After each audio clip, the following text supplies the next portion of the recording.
नमस्कार। Mutual fund course के 7वें episode में आपका स्वागत है। तो इस एपिसोड में आज हम बात करने वाले हैं टैक्सेशन के बारे में कि जो भी रिटर्न आपको म्यूचुअल फंड पर मिलते हैं आपको उस पर कितना टैक्स पे करना होता है। अगर वो इक्विटी म्यूचुअल फंड है तो उसके लिए कितना टैक्स पे करना होगा, और अगर वो डेट म्यूचुअल फंड है तो उसके लिए आपको कितना टैक्स पे करना होगा। तो चलो देखते हैं। तो शुरुआत करते हैं इक्विटी म्यूचुअल फंड से। अगर आप किसी इक्विटी म्यूचुअल फंड स्कीम में इन्वेस्ट करते हो और उस म्यूचुअल फंड स्कीम के यूनिट्स 1 साल के अंदर ही बेच देते हो तो वो शॉर्ट टर्म इन्वेस्टमेंट होगी, जिसके लिए आपको short term capital gain tax पे करना होगा। तो इक्विटी म्यूचुअल फंड्स के लिए short term capital gain tax 15% है। फॉर एग्जाम्पल, अगर आप किसी इक्विटी म्यूचुअल फंड स्कीम में 1 लाख रुपए इन्वेस्ट करते हो और उस म्यूचुअल फंड स्कीम के यूनिट्स आप 1 साल के अंदर ही बेच देते हो तो आपको जो भी प्रॉफिट होगा उस पर short term capital gain tax पे करना होगा, जो कि इक्विटी म्यूचुअल फंड के लिए 15% है। सो अगर आपको 10,000 रुपीज का प्रॉफिट हुआ है तो आपको उस पर 15% यानी 1500 rupees short term capital gain tax पे करना होगा। अब बात करते हैं long term capital gain tax की। अगर आप किसी म्यूचुअल फंड स्कीम में इन्वेस्ट करते हो और उस म्यूचुअल फंड स्कीम के यूनिट्स आप 1 साल से ज्यादा टाइम पीरियड के लिए होल्ड करते हो तो वो लॉन्ग टर्म इन्वेस्टमेंट हो जाती है। और जो ऐसी लॉन्ग टर्म इन्वेस्टमेंट्स होती है उससे आपको जो भी प्रॉफिट मिलता है उस पर आपको long term capital gain tax पे करना होता है।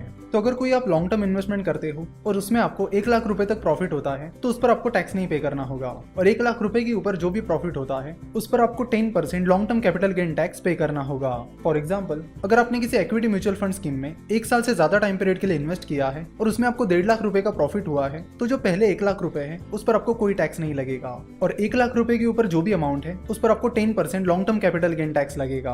तो यहाँ पर टोटल प्रॉफिट 1.5 लाख का हुआ है, जिसमें से 1 लाख रुपए पर कोई टैक्स नहीं लगेगा, इसलिए आपको सिर्फ 50,000 रुपए पर 10% long term capital gain tax पे करना होगा। 50,000 का 10% होता है 5,000 रुपीज। तो 1.5 लाख रुपए के प्रॉफिट पर आपको 5,000 रुपीज का long term capital gain tax पे करना होगा। अब बात करते हैं डेट म्यूचुअल फंड्स के टैक्सेशन के बारे में। अगर आप किसी डेट म्यूचुअल फंड स्कीम में 3 साल से कम टाइम पीरियड के लिए इन्वेस्ट करते हो तो वो शॉर्ट टर्म इन्वेस्टमेंट कहलाएगी। वही अगर आप किसी डेट म्यूचुअल फंड स्कीम में 3 साल से ज्यादा टाइम पीरियड के लिए इन्वेस्ट करते हो तो वो लॉन्ग टर्म इन्वेस्टमेंट कहलाएगी। तो जब भी आप किसी डेट म्यूचुअल फंड स्कीम में इन्वेस्ट करते हो और अपने म्यूचुअल फंड स्कीम के यूनिट्स 3 साल के पहले बेच देते हो तो वो शॉर्ट टर्म इन्वेस्टमेंट होगी, और फिर ऐसे शॉर्ट टर्म इन्वेस्टमेंट्स पर आपको short term capital gain tax पे करना होगा। अगर डेट फंड के short term capital gain tax की बात की जाए तो डेट फंड का short term capital gain tax आपको अपने टैक्स स्लैब के अनुसार पे करना होगा। फॉर एग्जाम्पल, अगर आप 20% टैक्स स्लैब में आते हो तो आपको वो short term capital gain tax 20% पे करना होगा। अगर आप 30% टैक्स स्लैब में आते हो तो आपको डेट फंड का short term capital gain tax 30% पे करना होगा। अगर आपको टैक्स स्लैब की जानकारी नहीं है तो आपको टैक्स स्लैब के बारे में बता दूं। 0 to 2.5 लाख ये 0 टैक्स स्लैब है, 2.5 लाख to 5 लाख ये 5% टैक्स स्लैब है, 5 लाख to 10 लाख ये 20% टैक्स स्लैब है, और 10 लाख के ऊपर 30% टैक्स स्लैब है। वैसे अगर आपका टोटल इनकम 5 लाख रुपए तक है तो आपको कोई टैक्स पे नहीं करना होता, आपको टैक्स रिबेट मिल जाता है। यानी अगर आपका इनकम 4 लाख रुपए है तो आपको 2.5 लाख के ऊपर की जो 1.5 लाख रुपए की अमाउंट है उस पर 5% टैक्स नहीं पे करना पड़ेगा, तो 5 लाख रुपए तक आपको टैक्स रिबेट मिल जाता है। लेकिन अगर आपकी इन्वेस्टमेंट अमाउंट 5 लाख के ऊपर चली जाती है तो आपको सारे टैक्स स्लैब के अनुसार टैक्सेस पे करने पड़ेंगे। नाउ अगर आप किसी डेट म्यूचुअल फंड स्कीम में 3 साल से ज्यादा टाइम पीरियड के लिए इन्वेस्ट करते हो तो आपको long term capital gain tax पे करना होगा। तो डेट फंड के लिए long term capital gain tax है 20% आफ्टर इंडेक्सेशन। अब आप पूछोगे कि ये इंडेक्सेशन क्या होता है। चलो तो इंडेक्सेशन के बारे में बात करते हैं। इंडेक्सेशन में जितने टाइम के लिए आपने इन्वेस्ट किया है उस टाइम पीरियड में जो इन्फ्लेशन हुआ है उसको अकाउंट में लिया जाता है। तो इस इंडेक्सेशन इफेक्ट से इन्वेस्टर्स को अल्टीमेटली फायदा ही मिलता है। चलो तो डेट म्यूचुअल फंड के long term capital gain tax को एक एग्जांपल के साथ समझते हैं। मान लीजिए कि आपने किसी डेट म्यूचुअल फंड के 500 यूनिट्स खरीदे हैं। आपने वो यूनिट्स फाइनेंशियल ईयर 2012-13 में खरीदे थे और तब आपने उन म्यूचुअल फंड्स को 10 रुपीज की प्राइस पर खरीदा था, और फिर फाइनेंशियल ईयर 2018-19 में आपने उन सारे 500 यूनिट्स को 20 रुपए की प्राइस पर बेच दिया। तो यहाँ पर आपको हर यूनिट के पीछे 10 रुपए का प्रॉफिट हुआ, यानी टोटल 500 यूनिट्स पर आपको 5,000 रुपए का प्रॉफिट हुआ। नाउ जैसे कि हमने देखा कि डेट फंड पर long term capital gain tax है 20% आफ्टर इंडेक्सेशन इफेक्ट। तो अगर इंडेक्सेशन नहीं होता और सिर्फ 20% टैक्स होता तो 5,000 पर 20% यानी आपको 1,000 रुपीज का टैक्स पे करना होता। नाउ लेट्स सी कि इंडेक्सेशन इफेक्ट से क्या होगा और उस टोटल टैक्सेशन पर उसका क्या असर होगा। तो इंडेक्सेशन इफेक्ट के लिए पहले आपको इंडेक्स कॉस्ट निकालनी होगी, और इंडेक्स कॉस्ट का फॉर्मूला है जिस साल आपने यूनिट्स बेचे उस साल का CII that is cost inflation index divided by जिस साल आपने उन यूनिट्स को खरीदा था उस साल का CII मल्टीप्लाइड बाय जिस प्राइस पर आपने वो यूनिट्स खरीदे थे।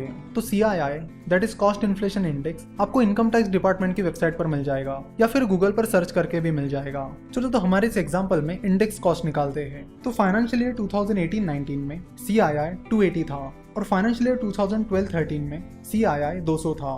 तो CII for the year of sale that is 280 divided by CII for the year of purchase that is 200 multiplied by cost of purchase that is 10 rupees. Cost of purchase यहाँ पर 10 rupees है क्योंकि आपने जो units खरीदे थे वो अपने 10 रुपए की प्राइस पर खरीदे थे। तो इस तरह इंडेक्स कॉस्ट निकल कर आती है 14 रुपीज। नाउ 14 रुपए के ऊपर आपको जो प्रॉफिट मिला है उस पर आपको LTCT टैक्स पे करना होगा। तो आपको 20 रुपीज जो कि आपकी सेल प्राइस है minus index cost that is 14 rupees is equal to 6 rupees. तो हर यूनिट पर आपको 6 रुपए का ये जो प्रॉफिट हुआ है उस पर ही आपको long term capital gain tax पे करना होगा। तो इंडेक्सेशन के बाद आपको हर यूनिट पर 6 रुपए का प्रॉफिट हुआ है। ऐसे ही आपने 500 यूनिट्स खरीदे थे। So 500 multiplied by 6 is equal to 3000। तो इन 3000 रुपीज पर आपको 20% का टैक्स पे करना होगा जो कि निकल कर आता है 600 रुपए। तो इस तरह इंडेक्सेशन इफेक्ट की वजह से आपका टैक्स कम हुआ।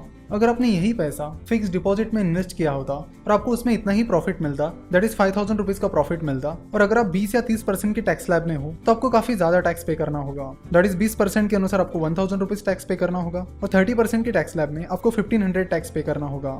सो अगर आप 20 या 30% के टैक्स स्लैब में हो तो आपको बड़ा सोच समझ कर इन्वेस्ट करना होगा और डेट फंड आपको लॉन्ग टर्म में उसमें फायदा दे सकते हैं। आशा करता हूँ कि आपके म्यूचुअल फंड के टैक्सेशन से रिलेटेड सारे प्रॉब्लम्स क्लियर हो गए होंगे। नेक्स्ट पार्ट में हम देखेंगे कि म्यूचुअल फंड को कैसे चुना जाता है, कौन सी म्यूचुअल फंड स्कीम्स आपके लिए सही हो सकती है और कौन सी नहीं। Stock market, finance, mutual fund और इन्वेस्टमेंट के बारे में और जानकारी के लिए आप हमारी वेबसाइट www.finnovations.com विजिट कर सकते हो। हमसे जुड़े रहने के लिए आप हमें फेसबुक, ट्विटर और इंस्टाग्राम पर फॉलो कर सकते हो। हमारे साथ जुड़े रहने के लिए आपका बहुत बहुत धन्यवाद।